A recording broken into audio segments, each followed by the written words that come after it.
Mao ni mga idol ang porma sa munuhal. So kung nakita niyo ng mga nagibiyahe da mga idol nga walay katig, so mao na siya munuhal.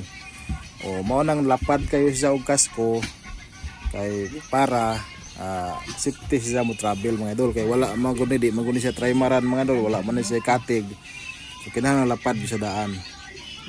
So nani ni siya mga idol o mao ni ang porma gyud niya Pilimiro.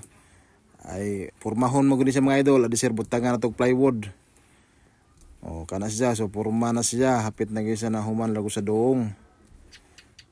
Kani siya kadako mga idol, 14 feet ni siya kalapad. 14 feet, so dako gyud siya. Tapos ang kataas ani mga idol is 70 feet. So dako-dako gyud na siya nga sakyanan nga buti kibaling tight.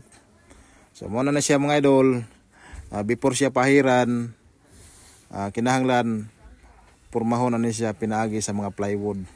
Okay, ang plywood man mao pahiran na mga idol. So dihara ko to mga idol, paki-share kan mga idol.